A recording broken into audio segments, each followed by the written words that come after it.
Cool. So thank you all for coming on another Tuesday night. We're quickly approaching the new year, which is pretty exciting. I hope everyone has the like chance and opportunity to enjoy their holidays and be able to take some time off and just refresh for the new year. Um, Actually, here's something that I don't know how many of the other calls we've had. We've done this. Sorry, random phone call. But put into the chat, if you may, your goal for units or something in the multifamily space you kind of want to, I guess, accomplish or like uh, reach or just something um, in the chat. So I'm very curious. If anyone wants to volunteer, please feel free. Um, I just think it's something interesting as we get closer to the new year um, to see what people's goals are. I guess I'll start off. 500 units by the end of next year. I think that's fairly safe. Nice. 100 units. 100 units. Awesome. Underwriting part of a deal. Okay. Can you expand on that one? How many units? 50 plus units, Florida, value add Q2. I might even have some stuff. I'm going to look. Tanya, we need to talk again because I think I might have some stuff coming up in Florida again. But Yeah, hopefully, absolutely. Give me a call. yeah. Um, Happy 10 to 40. Okay. Tanya, you've been part of a few deals, right? You can say that. Yep. Well, what I kind of want to just ask in general is because, like, with these goals, um, it's a lot easier. Like when I say 500, I think that's like maybe gonna be 3 to 4 deals, right? I'm hoping if you're doing 100, that's one deal, because again, I don't mean to sound like a broken record player, but I do believe, and I've heard a lot of people say this, um, it's easier to do the bigger deals sometimes than it is the smaller because you just don't have enough leverage. Um, and what I mean by that is people are more interested in being part of a big deal than they are a small one. And sometimes needing more capital is a good thing as well. AKA, if we have a property and where we need $8 million, it's easy for me to go hard on the marketing, go big, and try to like utilize our acquisition budget or try to utilize different resources and like put more into this one deal in the span of however long the deal takes to close, which I'm learning takes a lot longer than you would anticipate. Um, Especially when assumable loans involved, that that number isn't as big and intimidating because you're gonna attract bigger players and more people. Um, as much as so kind of take it back a step, like in this space, it's really crazy how many people are playing at a big level that you have no idea about. I called the lead we got in for um, to invest into our Florida deal, and they're like, "Which property are you talking about? I do this a lot." I'm like, "How much money do you throw around into how many different properties?" Like there is a world out there where a lot of people are just looking for good deals. The idea is to be the one who finds it for them and get in contact with them. Well, find them first and then find the deal. You get what I'm saying? Um, so unless anyone has anything else, I do just have this old deal I found that I was just planning to go through just for the sake of time, and just so I can kind of get an idea of what you guys prefer. Is there any part of the underwriting that you guys prefer me to go through first? D12, rent roll, OM, or it doesn't matter?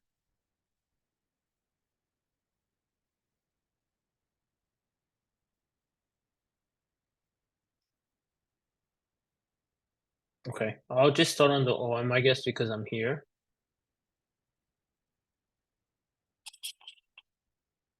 Does anyone have any deals they're looking at right now either, or just kind of waiting till the new year possibly? I actually have a few deals that I'm looking at right now, Nice. All in Florida? all in Florida. Okay. How'd you find them? Um,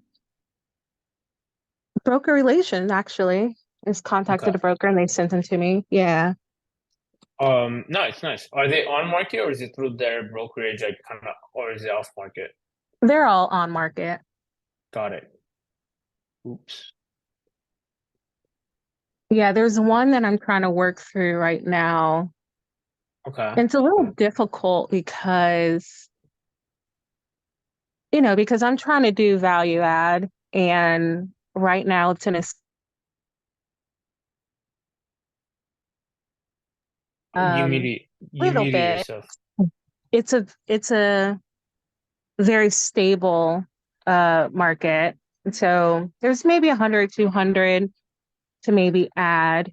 It's 100% occupied with no vacancy, no concessions, no bad debt.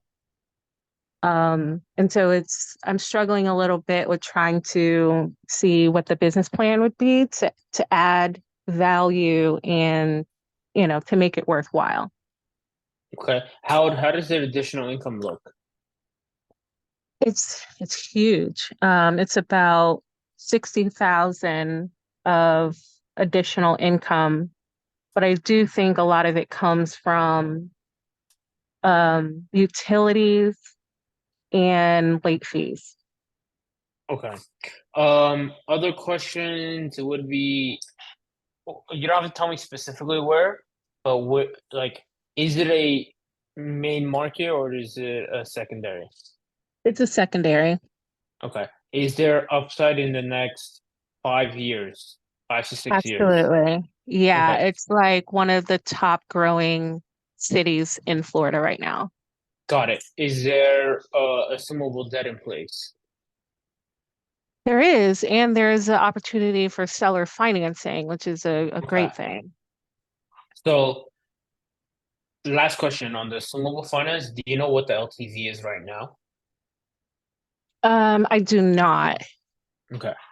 So essentially why I ask, let me see if I can play around with this to get a better idea of how to relay this. I just need to plug in some numbers. Where is this? Okay, so okay, market rent is here. Okay, this is, oh, is that per unit already? Did I plug that in? Sweet, nice. I actually did something of this already.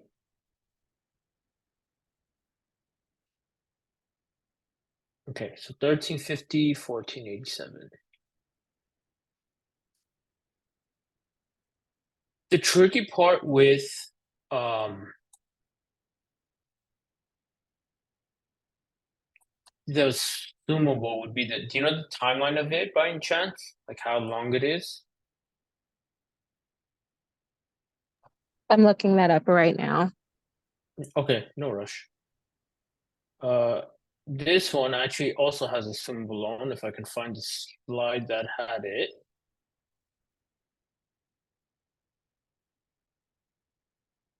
Somewhere, I think it was here.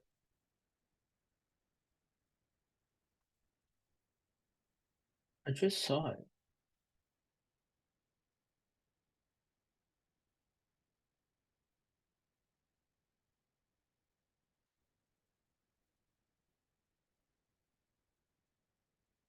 Does anyone have any questions about just generally how the assumable debt process works? Oh, it's here. So here's a little existing assumable debt. Here's a little snapshot.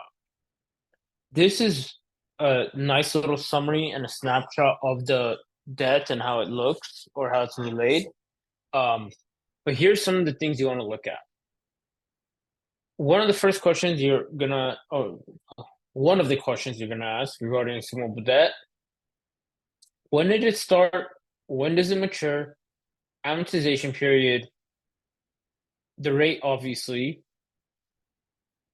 and keep in mind, I know now that this is not interest only assumable loan.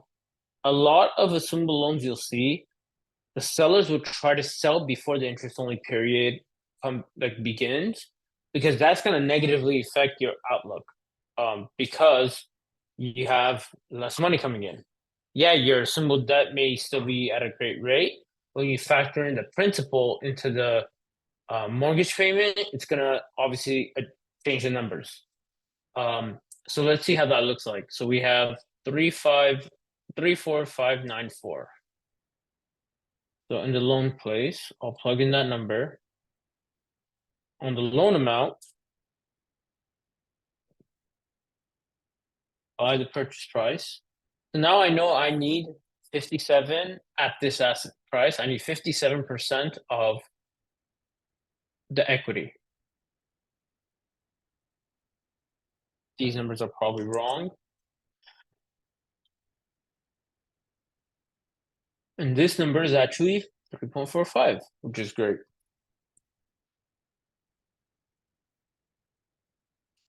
And then we can also go on the T12 and get an idea of what the expense ratio is.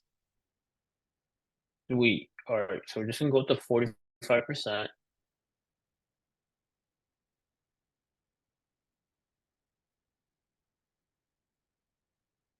So current expense, let's just leave it the same for now.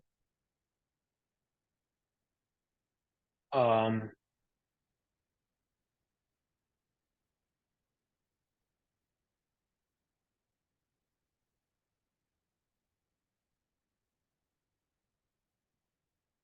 okay. So real quick, like we're able to kind of figure out what this is looking like. Actually, the amortization here, I need to change 35, which makes it better. And then you also have 35, which from now we can 20. Okay, that's fine. Essentially what we're just doing there is taking what the assumable debt is, plugging it in, but you want to overwrite the loan amount so that every time you change the price, this changes with it. If you're trying to underwrite and you're trying to guess what the assumable loan is and like plug in the numbers and like work the percentages, it becomes way too much of a headache.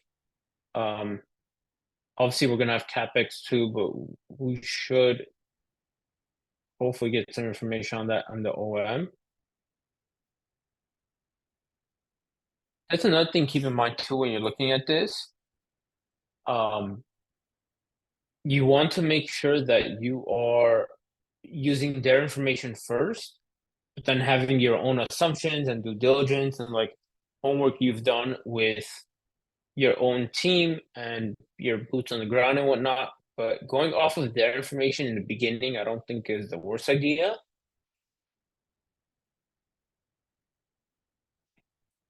Class A rents by submarket. This is an interesting chart to look at. I'd be more interested to ask someone besides their broker, like if I have a broker or if I have boots on the ground, like, hey, how does this building compare to these? And then you have your amenity upgrade potential, which is nice. And they have an all-in cost here for replacement.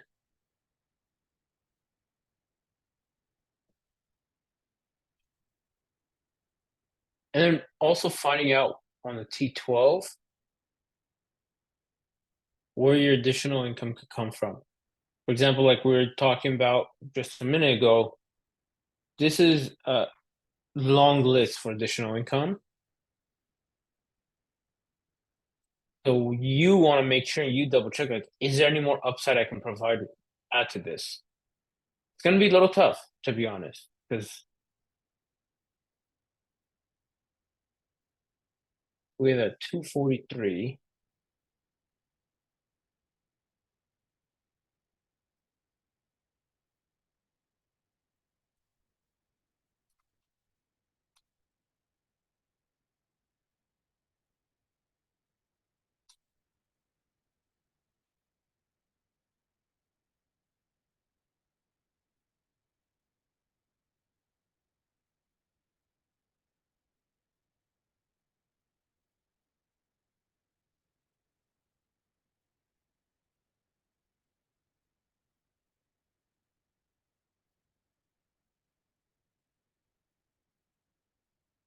So as you can see, like this already has a very high additional income, and it really just comes down to making sure that oh,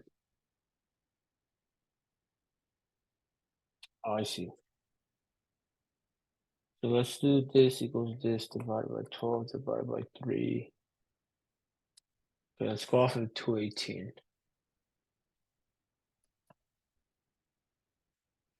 I probably wouldn't add to the additional income in this situation because it's already at such a high number. I'd be hesitant to just say, "Hey, let's assume we can get more." Can you? Probably, but one thing that I think going through a deal has really taught me is to be as conservative as possible on every angle of the underwriting, and then leaving room for opportunity even more when investors start asking you questions, what the returns look like, how conservative are these numbers. I hate the word, but you're gonna get asked what your guarantees are. That's just the nature of the beast. Um, there's nothing guaranteed.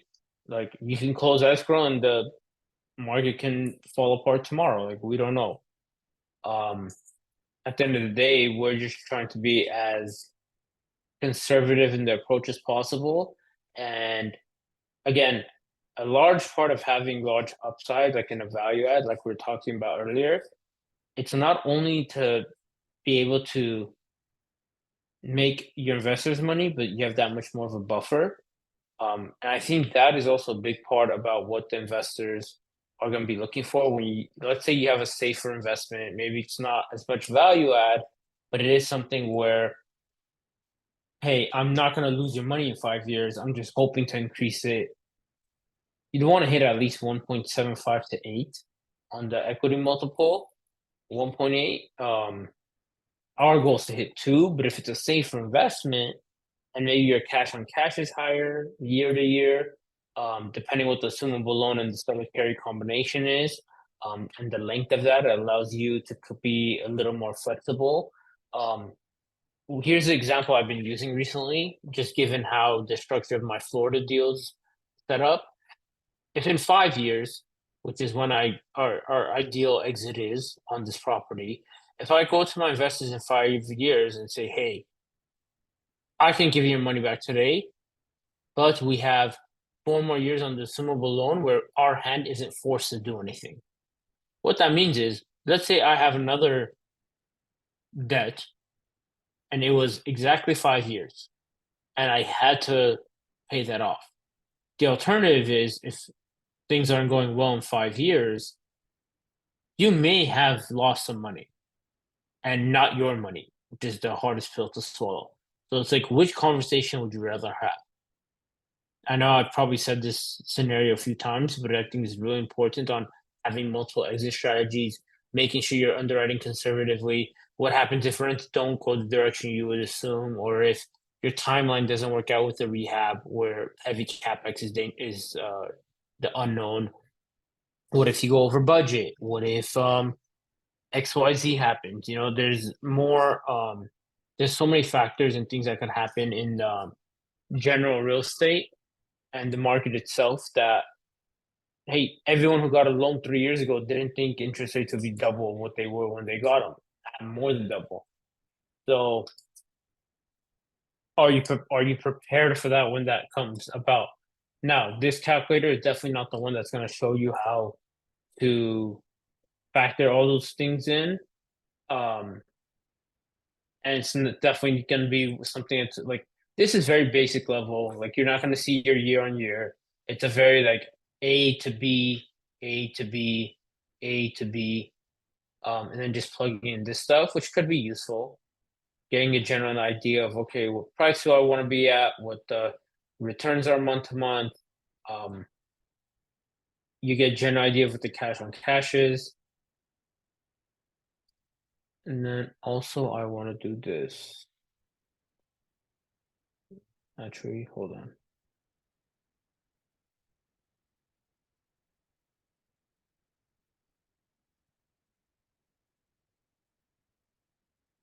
Okay.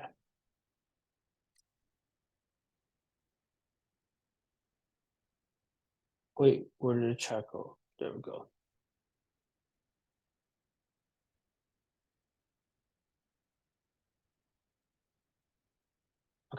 check the chat and then make a copy, guys. Um, so another thing to really double check with this in really understanding the calculator is going to be very useful is what is the biggest things that affect your net operating income. You obviously have your expense, you obviously have your additional, your gross rent. This is the one thing this calculator isn't wonderful for, but why it is like a quick, easy diagnostic, like, hey, let's test this out, is your expenses are very broad. Kind of like the additional income we're talking about. Like this is a laundry list of additional income. As you can see, there's also a lot of expenses, but this is like one liner. That's not usually the best way to do it. Um, Especially on the expenses, additional income, you could kind of get away better with it. Um, but on the expense level, you definitely want to be a little more expanded on that. And then I don't even have the CapEx budget in here, but that's also fairly general, where it's just kind of like a lump sum, which isn't bad, but it is important to realize also that this CapEx budget, let's even call it 7,500, which is a lot when I think about it, but or like overall, but this isn't gonna happen like overnight and in like one jump. Like the one thing about the SDA calculator that I like is you're gonna have that gradual increase where let's say it's 1350 today, tomorrow it's 1400 and or next year it's 1400, year after it's 1450, and then you hit like 1500. That's essentially what the pace you're gonna go at is, and obviously that's a very generic example, but you're not getting these rents jumped up overnight, even if your tenants are leaving. So sometimes, depending on how many units there are, like this is a big building with 340 units, you may not be able to do multiple units at one time, and it may be in decent condition where you're just better off renting it than letting it sit vacant and biting off more of the rehab that you can chew. I think that's a big part of the project planning and construction management, and someone who's really familiar with that process is very valuable because that's not a linear shift in value. It's a uphill battle essentially. I have a question Any about that. sure. I'm curious at what point, um, ideally, I think it'd be nice to have someone in construction already on your team to kind of help you come up with those numbers. But when you're just, at least looking at the numbers at the beginning, how is it that you can estimate these specific prices per door? So for the rehab budget, it's one of the trickier ones, but it is something where um you re-verify throughout your escrow process. So even as you're underwriting, you don't have a final number. You just have a general idea of what you think you're gonna be signing up for essentially on the project side. Regarding initial estimates, that is that's kind of the biggest component of that is market familiarity, boots on the ground, whether it's a broker or um, a GC, like a general contractor, someone that you can say they have my best interest and they're not just, and ideally some skin in the game sometimes even helps, where it's not your problem after the fact if their information isn't like no one's gonna be 100% right, but at least ballpark, you know. And also remember, you don't have access to everything until you are in escrow, so that's something to keep in mind as well. For example, this Florida deal, we had X rehab budget, right? Day one, going into escrow, whatnot. We went and visited the property and walked every single unit, took photos of every unit, took photo of every AC, and appliances and XYZ. We got back home and increased our capex budget, which is kind of expected, naturally. But that was also enough room we had where we're prepared for an increase. Um, it does get really tricky, and I hate guessing on these, but like your capex in LA is a lot different than your capex in Florida, and it's much different than your capex in Ohio. Um, like a I'm gutted unit, curious. yeah. I'm sorry. I'm just curious if you happen to have a resource where I can say, okay, I'm putting in Florida, Hmm. and for Florida, this is the average price for cabinets, for floors of this type. This is the average cost for a roof and average cost for doors. Like, do you happen to have a resource like that? I'll look into my drive and I'll be able to get you something close to that. If not, I might have something like that. I don't know if I have it exactly like laid out line item by line item. Um, but I can essentially get you something similar to that in regards to like what the unit condition was and what it essentially cost us, or the estimate we have is for a unit, and then kind of go off the general typical summary of like, hey, on a let's say 750 square foot unit, one bedroom, one bath. I'm changing kitchen, floors, bathroom. What's that going to cost? I can give you something that will give you a general ballpark of that. Maybe Okay. not line item by line item, but something close to it where it's like this size. If you're updating XYZ, it'll be around this ballpark. And one Okay. more thing to factor into that too is um, sometimes in the OM, they may not mention everything that you should probably replace in the or capex on the exterior, and that's a little trickier to comp or to budget for, just given that until you see the roof, you don't know how much or if like how long you'll need a budget for that life of the roof. AC is important, like big ticket items. Obviously, foundations you want to make sure are solid. Um, and other exterior stuff would be any additions, like amenities, like if you're adding a dog park, if you're adding a playground, pool, I think is way too much of a headache, and the insurance liability is not worth it. If it's already there, cool. I wouldn't be surprised if majority of the time that those get covered. Um, or like fences, gates, XYZ. Do you get inspection? Yes, absolutely. And a lot of times, if there is an assumable loan, the inspection is done anyway. So that's cool. Um, but yeah, there's no way you do any purchase without having an inspection. Um, Now, do you personally go and do an inspection? I do. I would. I have. Like we literally walked through every single unit of the 120. We're four people on the team. We divided by two teams and just knocked out upstairs, downstairs because every unit had two-story. Um, right? I think so.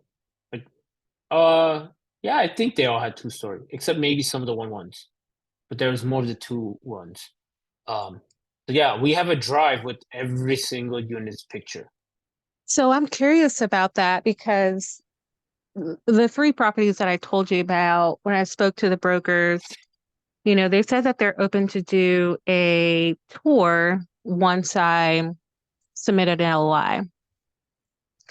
Yeah, And that's fine. yeah, and I figured that would be fine. Obviously the numbers would be preliminary. And I think the thing that I'm thinking about, okay, if I'm going to go and tour these properties, most likely, especially the ones that are 100% occupied, most likely they're not going to allow me to tour all the units to see A what's going on tour, with them. a tour, no. Inspection, yes. Ours, Okay. majority of the units were occupied. I'd say like 90 plus percent. And so when you're in that situation where you're wanting to do the tour and solidify your numbers a little bit more, how specific can you get when you're only able to see a couple of units? And So how do you go back to your GC and be like, okay, this unit needs that, 5 units needs this, 10 units needs that. How can you be be specific with your GC if you don't really get an eye on it until due diligence? I love that question because I think this is where I'm on the more aggressive side than most people in general. I used to throw out LOIs when I was like early on. The reason why I did so much underwriting because I just threw LOIs out like I didn't care. I was like, I have nothing to lose. I'm just gonna throw as many LOIs as I seem fit.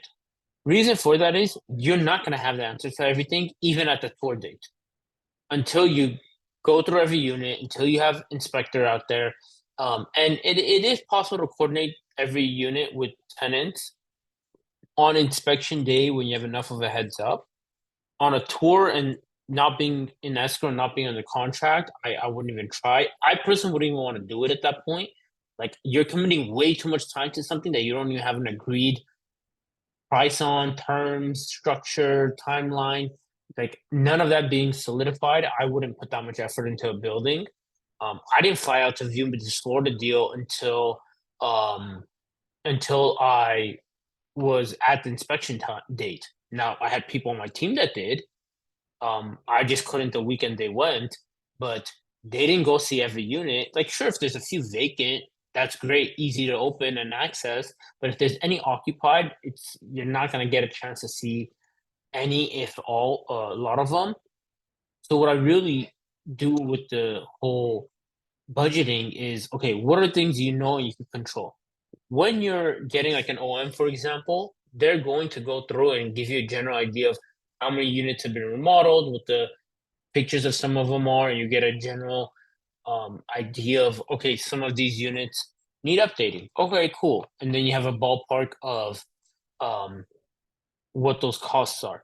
Now, what I love about real estate itself is no matter what we get into contracts for, the day I get the inspection report back and I come and walk the property and see it for myself, I could go back to the seller and say, hey, because of XYZ information I didn't have when I made this offer and when we entered contract, we need some credit.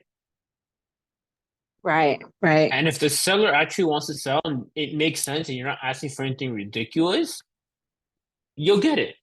But I'm one person also that being a realtor in California, working with buyers and just like going through this process, I never tell a buyer to enter a contract expecting to get credit. If you are, you don't like the deal that you don't have the offer in place already. If I told you you're not getting anything, are you still okay with the deal? Now, if I tell you, if you find out during inspection, hey, you have a $500,000 roof expense plus XYZ, whatever cost, then you can restructure your numbers. Obviously, you're going to. And if at that point the seller isn't on the same page, that's fine to walk away. I would never blame anyone for doing that because at the end of the day, you have new information, your costs increase.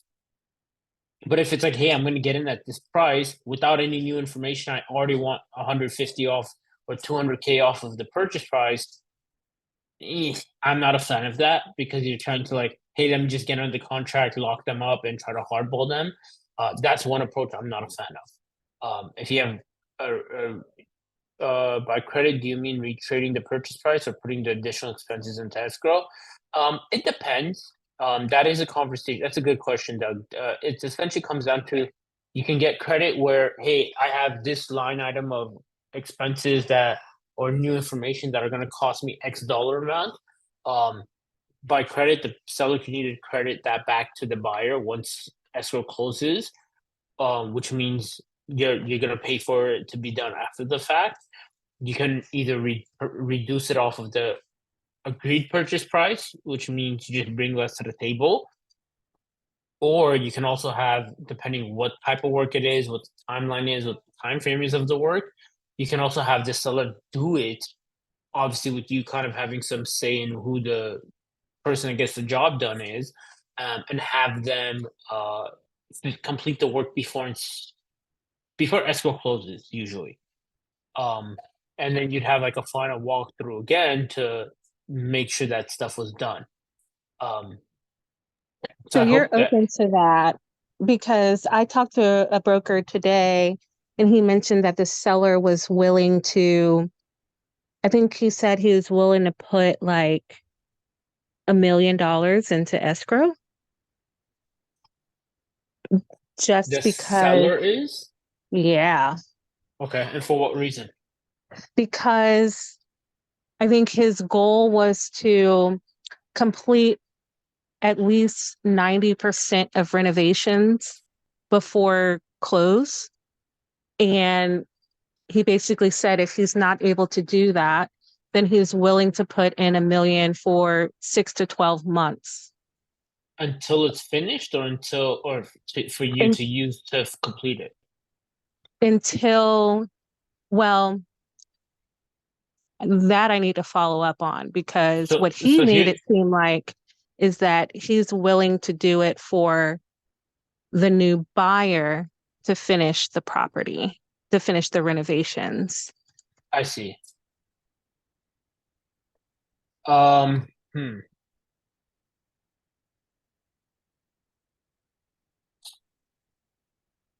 So that's tricky because you have possibly another general contractor involved.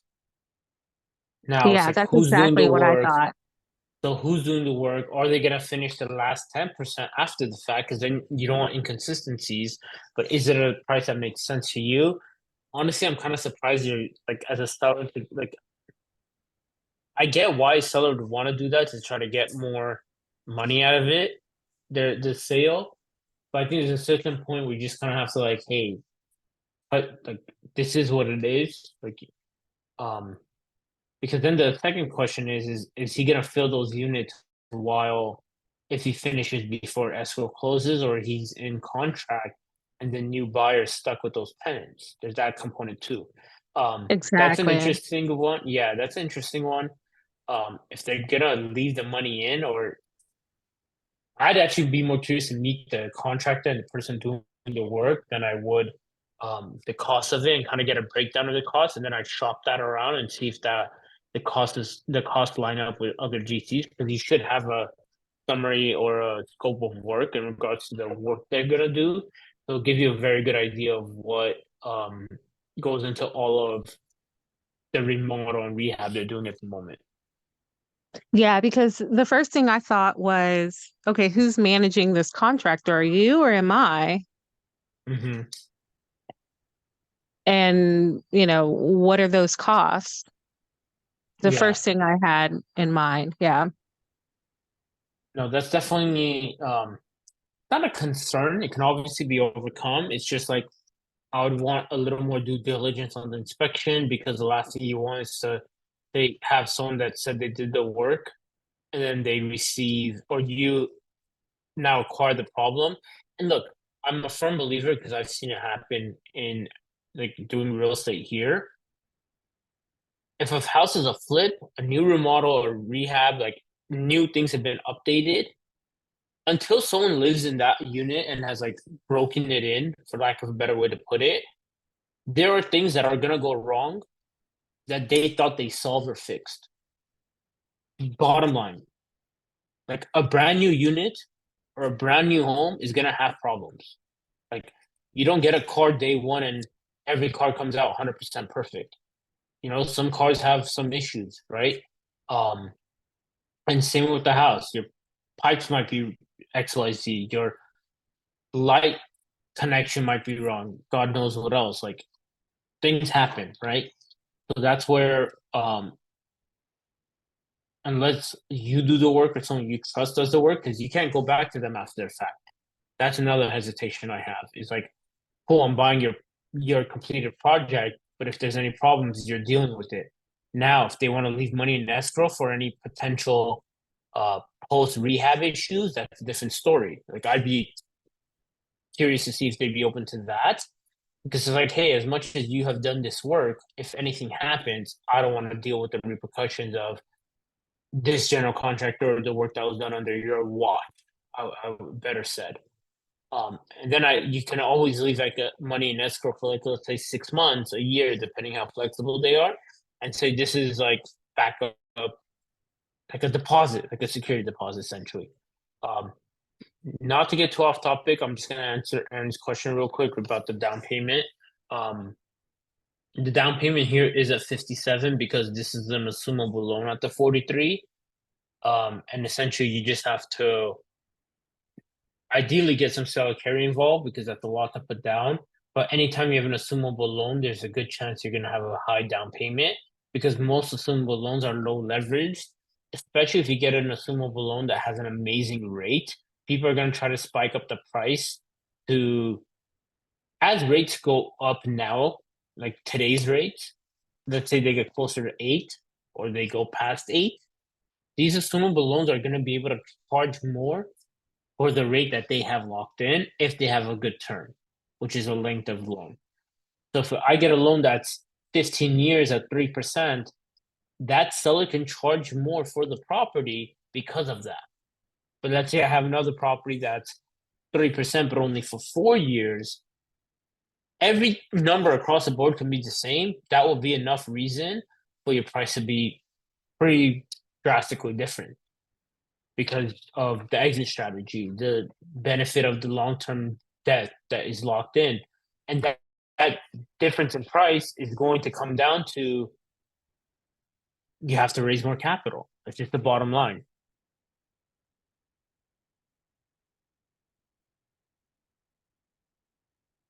Any questions on that? And so with that, also putting more down is also gonna mess up your cash on cash as well. Bingo. Directly affects cash on cash, yes. Because the more down payment you have, the more your cash on cash has to pencil because you have more skin in the game, more money in the game. That's why putting more down payment in a deal doesn't make it a good deal. All the bank financing is assumable. So yeah, instead of going to get a new loan, you're just taking over the loan they have in place. Here's the best way I can show it actually. So on this, they started the loan on, where is the slide? Oh, I'm way far. Wait, is this it? No.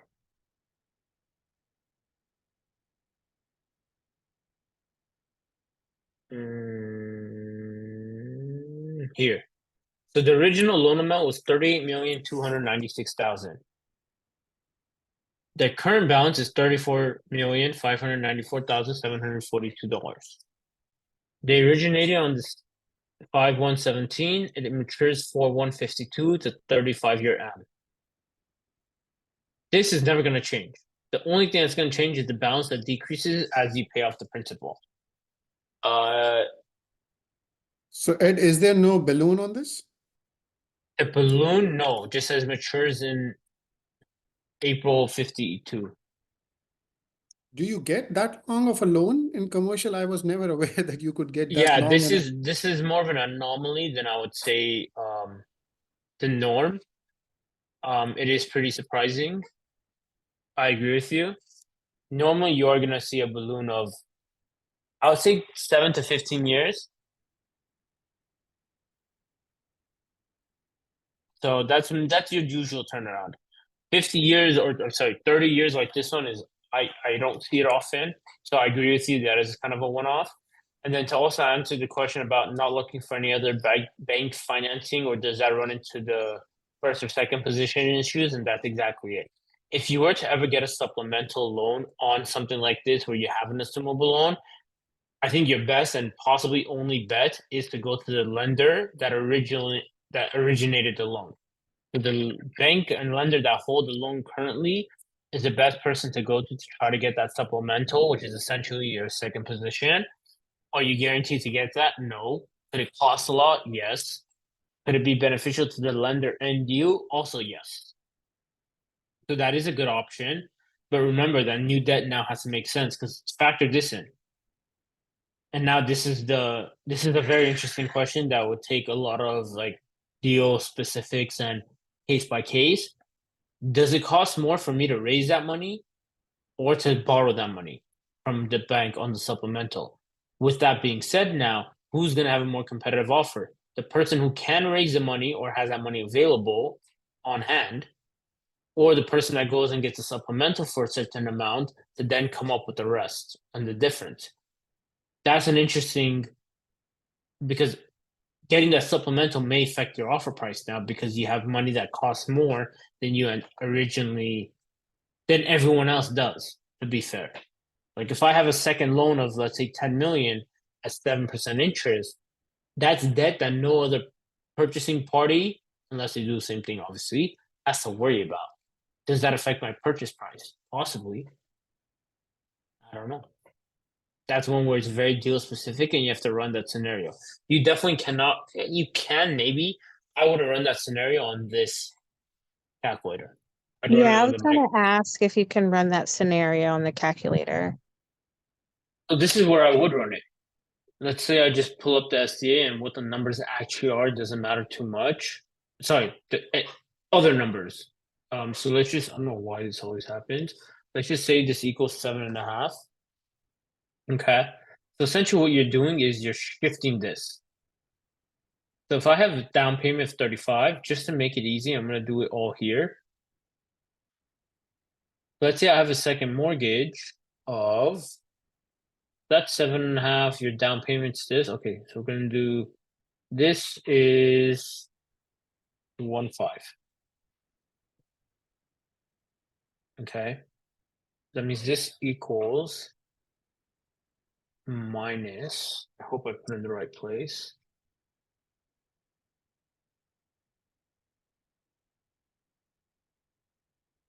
Oh, it's supposed to go here. There you go. Okay. But this also has to subtract this. Okay, so this should, if I didn't mess it up.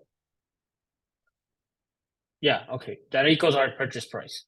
So let's say this is the second loan and we have it at 10%, but I'm gonna shift this to, let's say 3.5. And now I have my ballpark of what my monthly is on the debt side.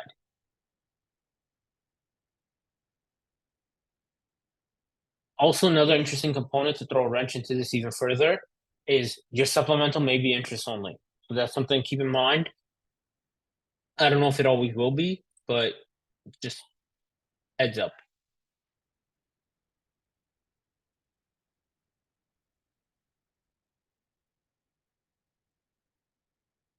And now when we go down here, I have to go to the loans. And then I have my second mortgage, total debt service. So this is my total debt service. 382,691. On the summary side, these numbers are all jacked up, so it's fine. Let me do this.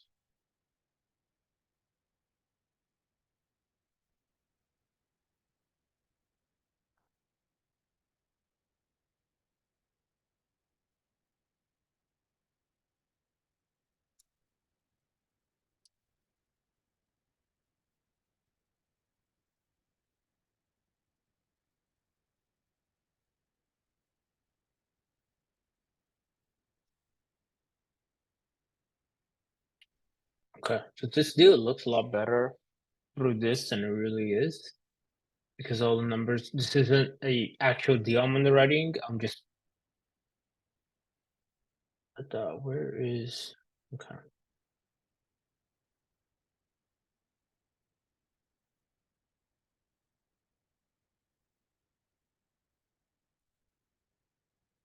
Okay. So generally speaking,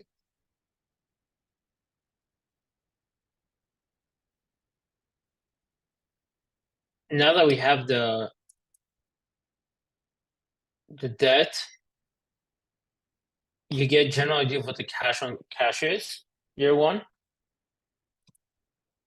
Now trying to do the opposite where I reverse this, essentially I delete this, and I have my capital needed and my down payment up, your cash on cash is going to be affected there. So you see the cash on cash difference without actually running Okay, through can you explain exactly what you just did? So I'm gonna explain it two ways. What I did on the calculator itself was I just added additional debt on the microplan calculator. The problem is that this isn't an actual deal I've written. This is my template. calculator, so it doesn't have everything inputted, so that it's not an actual deal to analyze. So the numbers are all out of whack because of the expenses and whatnot.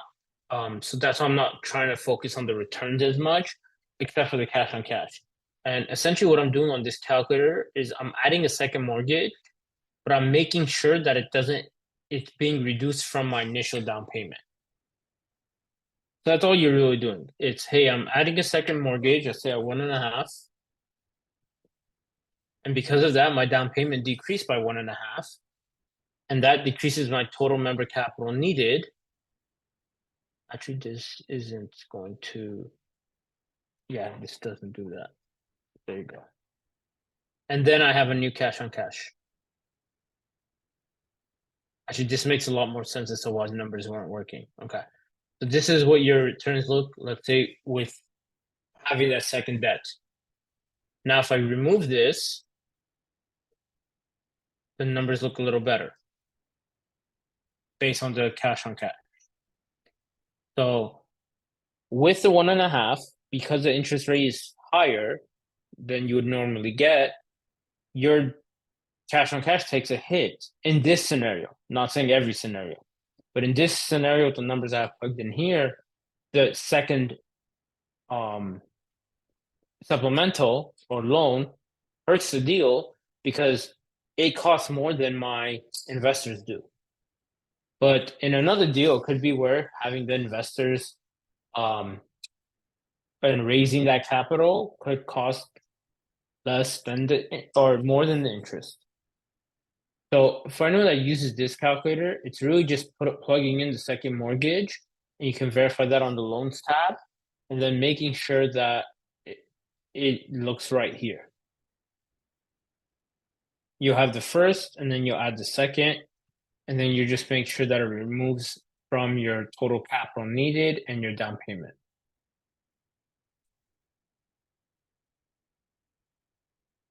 Did I lose or make that more confusing than I needed to?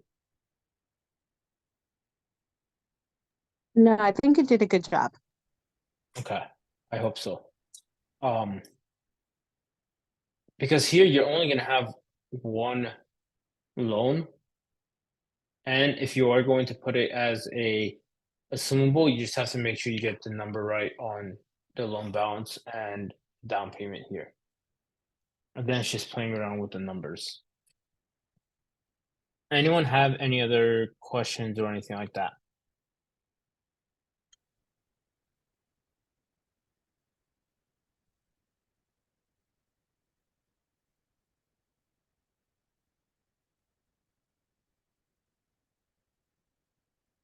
No? Cool. Well, you guys definitely made today fun. Thank you for participating, and today went by really fast, so I had a good time. If you guys have any questions, please feel free to reach out to me. My number's in my name. And I'll see you all probably next week. Yeah, the 19th. So good night, enjoy, and reach out to me if you guys have any questions, all right? Thank Thanks, Ed. you. Good seeing you guys. Bye-bye.